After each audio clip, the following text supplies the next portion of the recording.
All right, Ambush, and today we are joined by alternative rock duo Mountain Head, and the best way to describe Mountain Head is to say that brothers Kyle and Ben Hanna, they're walking through a swamp. They found themselves at the foot of a mountain, and the brave souls, the courageous souls that they are, they decided to trek upon this mountain to see what secrets awaited them, and there they found a shaman, and this shaman gave them the secrets of rock and roll, and told them that the only way to hold on to your head is to lose it.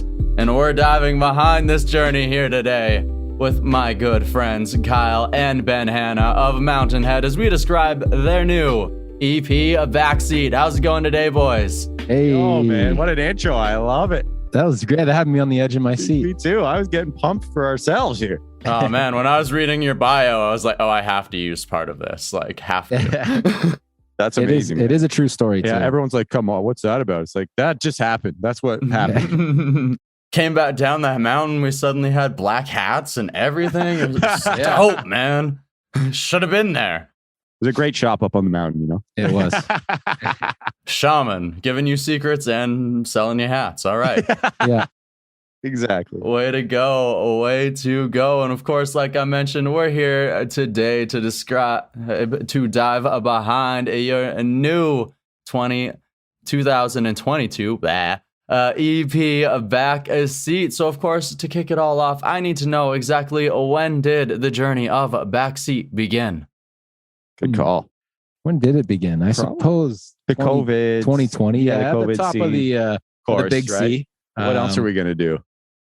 Yeah, when all of our touring got canceled, we had a bunch of music kind of going already, but when things get busy live, the recordings kind of take a backseat. And likewise, when you start recording, you kind of fall out of gigging practice. But when all the gigs got canceled, we were like, well, should we watch paint dry or should we record some? Yeah, should we finish these songs? And it's a close race. Yeah, it was. Close race.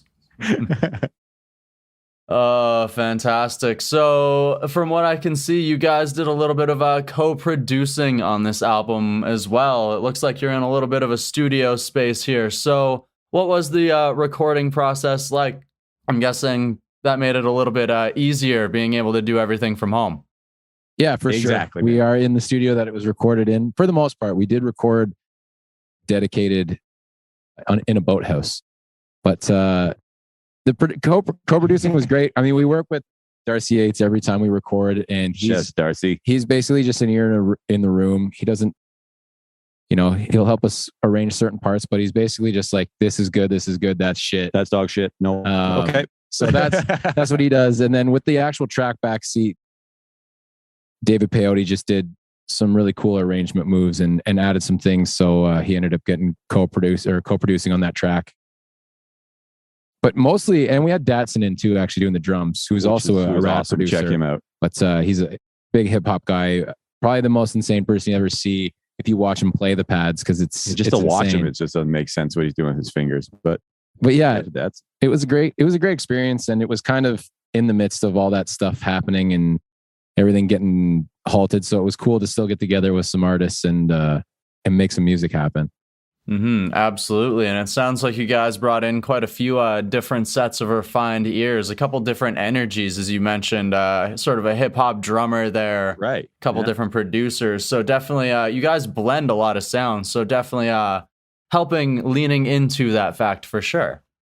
Yeah, it was cool because I mean, the first set of singles, we recorded it as a record, so I refer to it as that, was all like we had Ian McKay and Danny Nash playing drums. Like, I guess you call those acoustic drums these days. Old school drums. Old school drums. Real people doing it. And we kind of mixed in the song Gaslight and Say No More. We kind of mixed in some electronic kits. So that kind of gave us the idea to bring in Datsun, because like Kyle plays bass, I play guitar. We can play drums like dog shit, but not anything. We can play drums. Right? Yeah, we can play drums all right, but not the way the pros can. So you got to get the pro drummers. And yeah, we're just like, we make rock music, but we are treating everything in such a different way that it's gotten pretty dancey and pretty interesting, because we get called synth rock a lot, but we don't have any synths. no synth. We're just like fuzzing out the guitars and fuzzing out the bass a lot.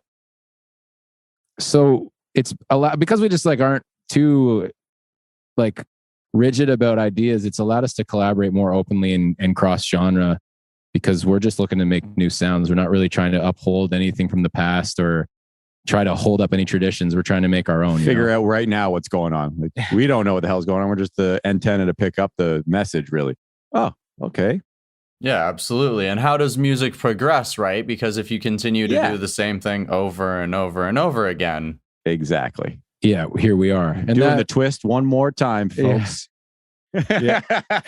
I mean, it's a great song, but like it's already been released. Yeah, exactly. Yeah. And that's kind of the thing we said with the shamanic experience and with Darcy, because we had come back from a tour in another band, and that band was like heavily psychedelic 60s, like kind of Allman Brothers, Grateful Dead-y, and that was all the music we were listening to. And finally, we started looking through the windshield of the car and not in the rearview mirror as we were driving, you know, to create something new. Because I find a lot of artists and just humanity as a whole currently is too scared to move forward. So you just stare in the rearview mirror and talk about all this stuff that's happened. But it's like you're saying, you got to create the future. Like the future's created in the present. So if you're thinking about the past and the present, then the future's not going to get created.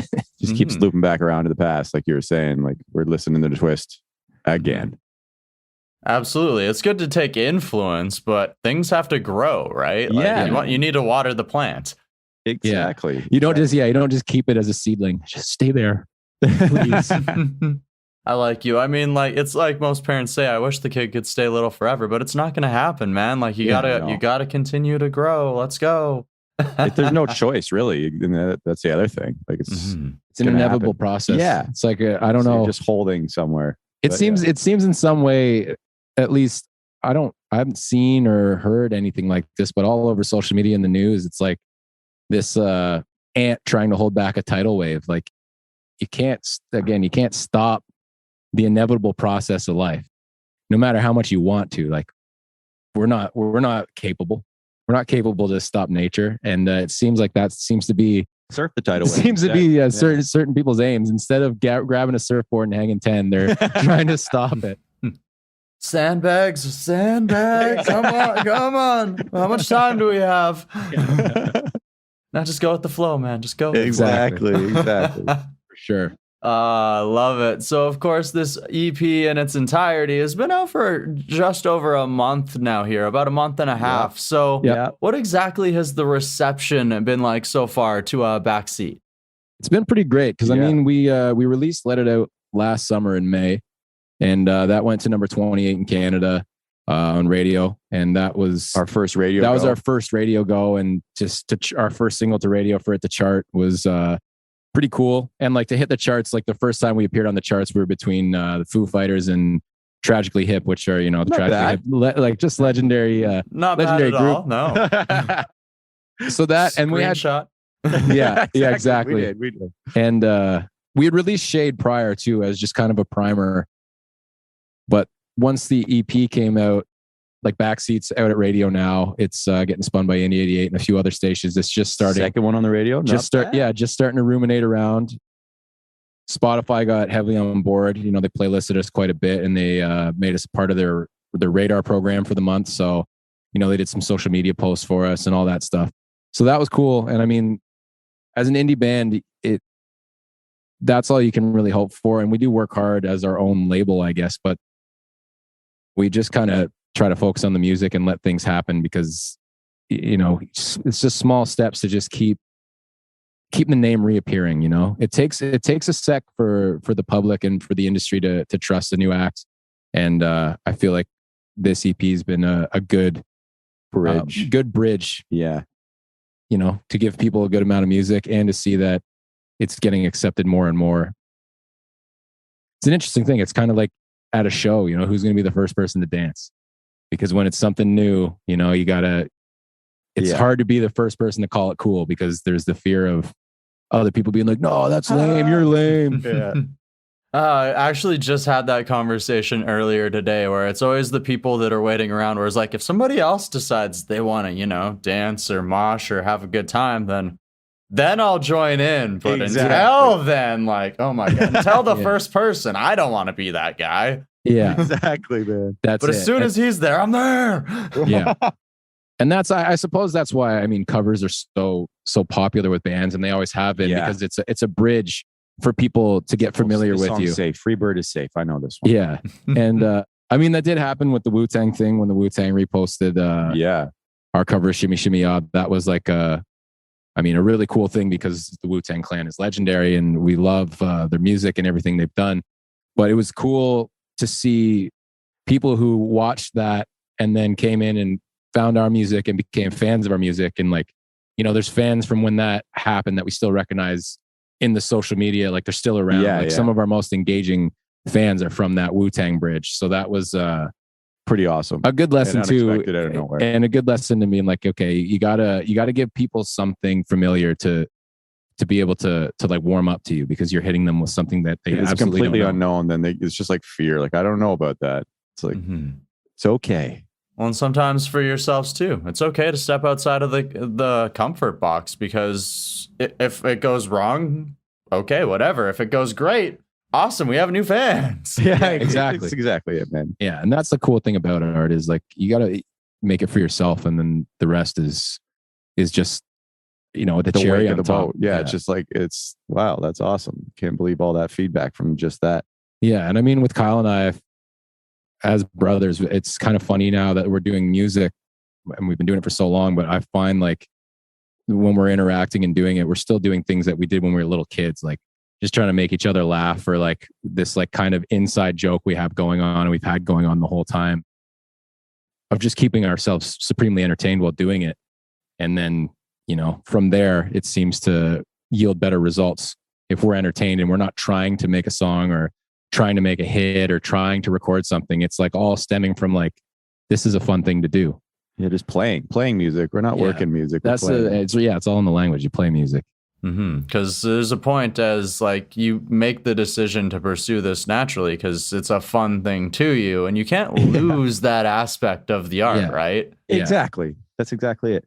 And I definitely have before. I definitely get like caught up in like industry shit, or just like, again, because we're technically operating our own label. Like some of that stuff can just be draining. So I have more and more over time, and especially as we've had a bigger team assimilate around us, I'm starting to just detach from that, because my strengths, it's not what the matters. majority. Yeah, it's not what matters, and the majority of my strengths lie in creation. So letting other people do those things that are more left-brained, I'm grateful for it to be happening. And then you got to focus on the art, which is the important part. Yeah, exactly. Yeah, that's where all the fun's at. Yeah, exactly. The numbers are never fun. No. Never. But what I believe looked like a whole lot of fun is you guys recently released a music video for one of the tracks off of this EP. Just very psychedelic, maybe a little creepy, depending on what your opinion of it is. But either way, this is an incredible music video. Take us behind the shoot. Hey, thanks, man. Well, it was directed by Wildcat Cameron Noble. Yeah. This is probably why these themes are in here. Yeah, and it was a very cold shoot, because come snow or extreme heat, we're dressed in how you see us now. So most of the time in the summer, you're playing a show and you're sweating and you're like, fucking, it's whatever, it's fine. But this time it was about minus 15. And we had jackets and gloves for when we weren't shooting. But for the times where you're doing the shots, you're just like, all right, 10 deep breaths and let's go. And Cam's like, no, you can't be shaking. You can't. He's like, you're looking. Yeah, he's like, you're looking cold. I'm like, I can't help that my skin is starting to turn blue, man. Like, I'm trying to push as much blood through this thing. But it was a lot of fun. We had snowmobiles, and we were in like an abandoned hunting camp, and we're just in the middle of nowhere, really. Like there's no one around. Yeah. And we just kind of had at it. I mean, and like we had, this is like the first time we've ever done like video effects and stuff like that, where there was like we've had like effects in the videos, but never like this like weird, crazy, creepy eye. And obviously that's Cam's eye. We got to learn how expensive video is too. It's like, for that eye, for 3 seconds of the video, are you guys kidding? That's how much you want? Okay. Like wild. Like, what? Like, that's how much it costs to make an EP.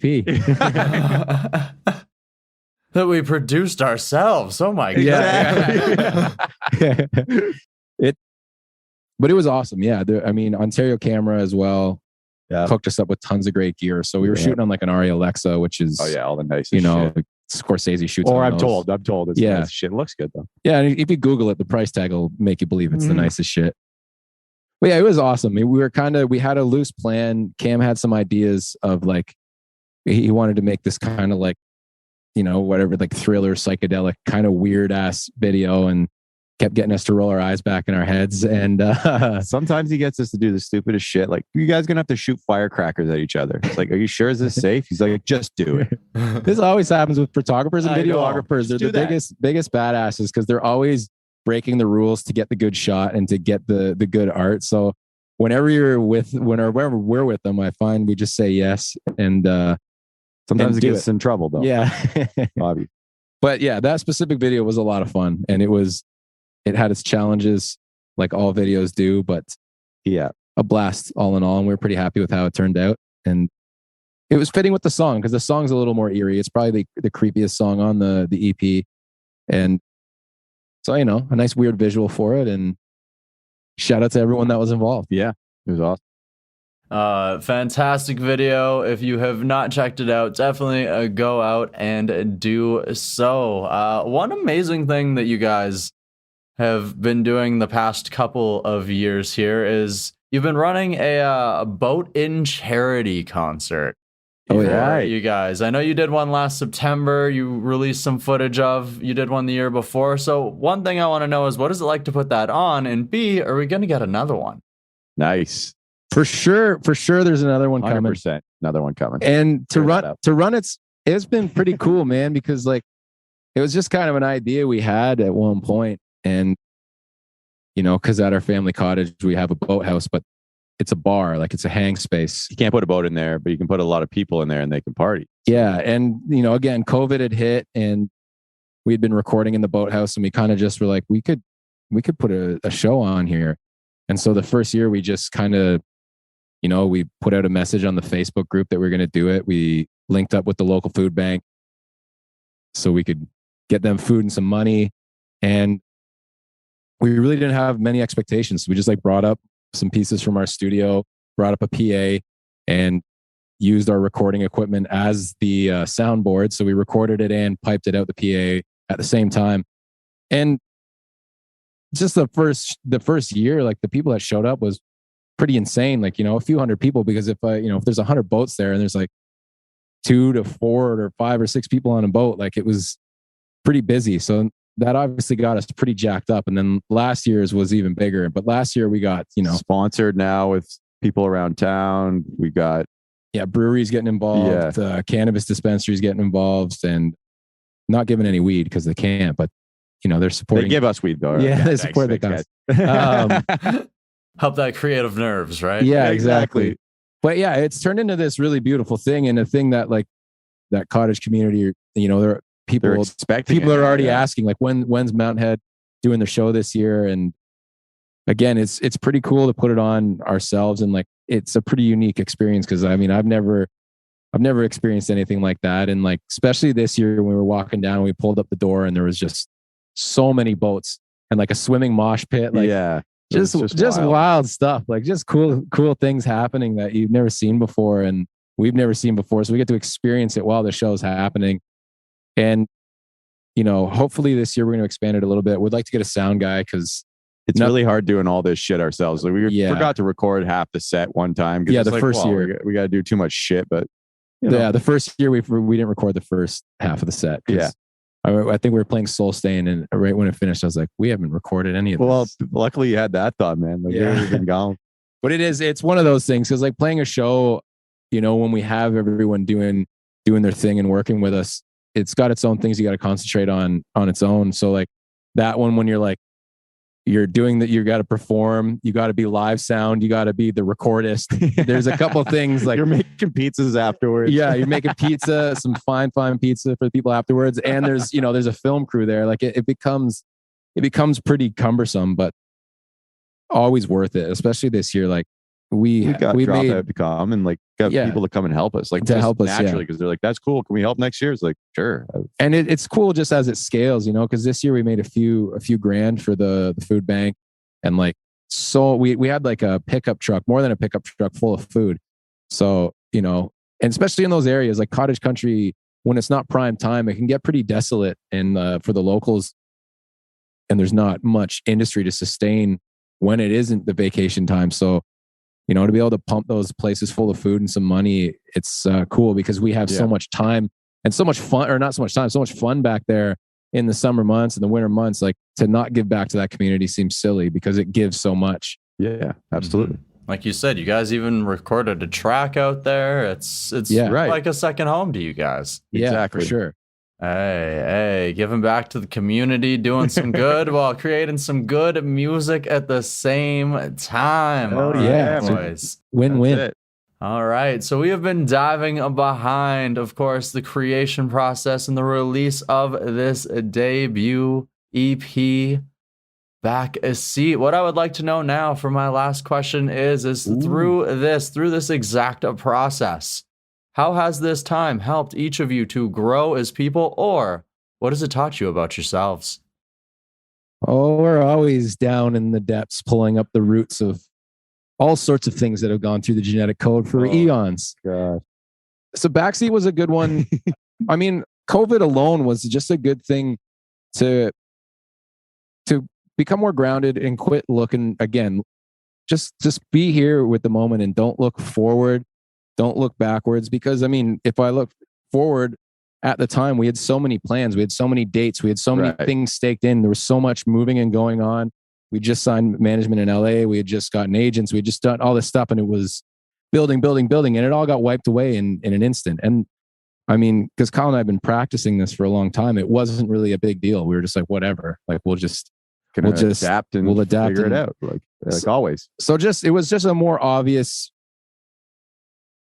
tell from nature to remember you're not in control, and you can do certain things, you can control certain aspects about life, but you got to remember to be here now and just be cool with what's happening now, and not trying to, you know, dress the future in some golden light or dress the past in some golden light. Like, just be here and realize you're in the golden year always. You know, and just to keep pursuing what you're doing. You know, there's been a lot of times where there's been crossroads, but sticking to who we are and sticking to what we wanted to do has paid off. And I mean, in all aspects of what that term means, by sticking to yourself and to your own guns, you know, like, don't let some other thing tell you who you are or steal your head, as we say.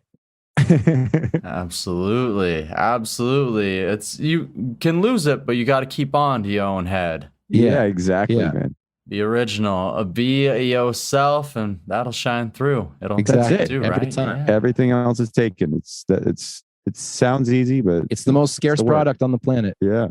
Yeah, absolutely. All right, boys. If anybody wants to find out a little bit more about Mountain Head, how did they do exactly that? Holy shit. Maybe just anywhere you can search it. Yeah, just type in Mountain Head on Google and we'll YouTube, pop up. But definitely, Spotify. At Mountain Head on Instagram, at Mountain Head Music on TikTok. We're doing all sorts of silly things. Dumb shit. Yeah, just making content and having fun, because that's that. And, you know, we got tons of more music coming. We got plenty of music to listen to. You know, so Mountain Head on YouTube, Mountain Head on Instagram, Mountain Head on Facebook, Mountain Head. Yeah. I'll put links in the description down below as well. Make it nice and easier for the audience. Ben, Kyle, I have had a fantastic time. Hey, man. Likewise, Colton. Thanks, dude. Thank you guys so much. Thank you so much for taking us behind this new album. I hope you have yourselves an amazing rest of your days. Hey, man. You too. That was a blast. Fucking right.